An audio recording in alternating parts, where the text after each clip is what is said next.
নমস্কার, আশা করি সবাই ভালোই আছো। আজকে আমি তোমাদের বুঝাবো সমসাময়িক পৃথিবীর গণতন্ত্র নবম শ্রেণী। এটা পার্ট 2 বুঝাবো, কারণ পার্ট 1-এ আমরা চিলির সম্পর্কে বুঝিয়েছি। এবার পার্ট 2-তে আমরা পোল্যান্ড সম্পর্কে বুঝবো। পোল্যান্ড ইউরোপ মহাদেশের একটি দেশ। পোল্যান্ড ইউরোপ মহাদেশের একটি দেশ। পোল্যান্ডের লোক সংখ্যা 3,84,83,957 জন এবং পোল্যান্ডের যে পার্শ্ববর্তী রাষ্ট্রগুলি ছিল সেগুলি হলো Russia, Lithuania, Germany, Slovakia, Ukraine এবং বেলারুশ।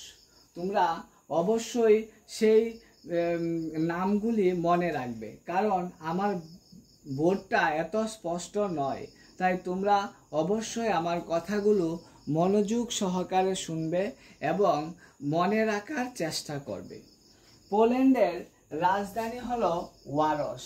তো আজকে আমরা যে পোল্যান্ডের কাহিনী পড়ব সেটা হলো পোল্যান্ডের শাসন ক্ষমতা যখন PUWPLA-তে ন্যস্ত ছিল, অর্থাৎ পোলিশ ইউনাইটেড ওয়ার্কার্স পার্টি, যেটা কমিউনিস্ট পার্টি থেকে উৎপত্তি হয়েছিল বা কমিউনিস্টের সাপোর্টে ছিল।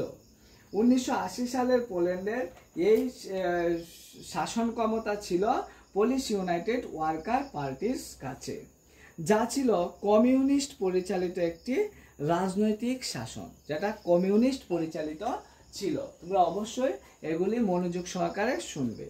তারপর জনগণ ওই সময় স্বাধীনভাবে তাদের নেতা বা সরকার বা প্রতিনিধি পছন্দ করতে পারত না, ঠিক আছে।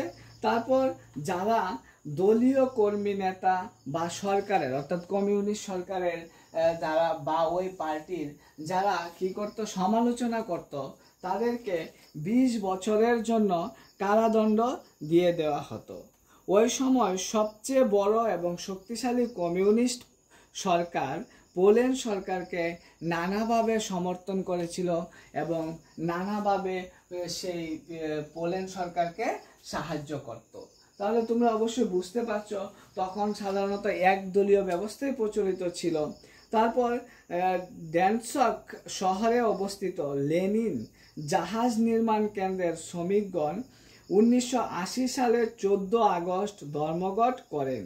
আসলে জাহাজ নির্মাণ কেন্দ্রটি ছিল সরকারি মালিকানায়। কবে, ওই জিনিসটাও তোমরা মনে রাখতে হবে, ঠিক আছে। কবে? 1980 সালের 14 আগস্ট, ঠিক আছে। তো ওই কাহিনীটা শুরু হয় যে তারা কি করেছিল, একদল যে ধর্মঘট শুরু করেছিলেন, যদিও ওই সময় সে পোল্যান্ডে ধর্মঘট করা নিষিদ্ধ ছিল। একজন মহিলা কেন ধর্মঘট করেছিল?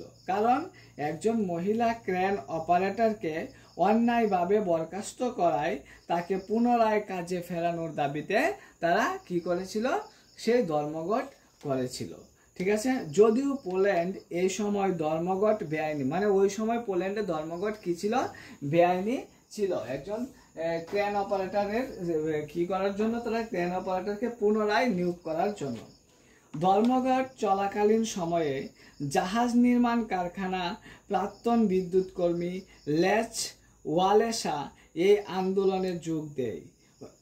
অর্থাৎ ধর্মঘট চলাকালীন সময়ে লেচ ওয়ালেসা নামে একজন কি করেছিল, এই আন্দোলনে যোগ দিয়েছিল, ঠিক আছে। ওটা তোমরা ভালো করে লক্ষ্য রাখবে। যোগ দেয়, এই আন্দোলনে যোগ দেওয়ার পর মানে যোগ দিয়েছিল সাধারণত উচ্চক্রম বেতন দাবি করার জন্য। এজন্য তাকে 1976 সালে তাকে সেই কর্মী থেকে বরখাস্ত করা হয়। ফলে তিনি আন্দোলনের নেতা হন এবং সরকার অবশেষে 21 দফা চুক্তি স্বাক্ষরিত হলে এই ধর্মঘটের অবসান ঘটান এবং সরকার, অর্থাৎ দেখা যায় মানুষ তার সাপোর্ট করতে শুরু করে দিল, লেচ ওয়ালেসার সাপোর্ট করতে শুরু করে দিল এবং লেচ ওয়ালেসা কি হলো, তাদের দলীয় নেতা হয়ে উঠলো। অবশেষে 21 দফা কর্মসূচি তার সঙ্গে করতে সরকার বাধ্য হলো। ফলে সরকার ধর্মঘট করার অধিকারকে স্বীকৃতি দিয়ে দিল এবং ড্যানসক চুক্তি হয় এবং সলিডারিটি নামে একটি নতুন ট্রেড ইউনিয়ন গঠিত হয়, যার ফলে কি হলো, চুক্তি 21 দফা চুক্তি স্বাক্ষরিত হলো, ড্যানসক চুক্তি হলো এবং সলিডারিটি নামে একটি নতুন ট্রেড ইউনিয়ন গঠিত হয়ে যায়। ঠিক আছে, এক বছরে 1 কোটির বেশি মানুষ এই আন্দোলনে ছড়ে গিয়েছিল। এটাই ছিল কমিউনিস্ট রাষ্ট্রগুলির প্রথম ট্রেড ইউনিয়ন, যদিও 1 বছরে সমগ্র পোল্যান্ডে সেটি চলে গিয়েছিল। ফলে জেনারেল জারুজেলস্কির সরকার আতঙ্কিত হয়ে পড়ে। ওই সময় যে সরকার চলছিল, জেনারেল জারুজেলস্কি, জেনারেল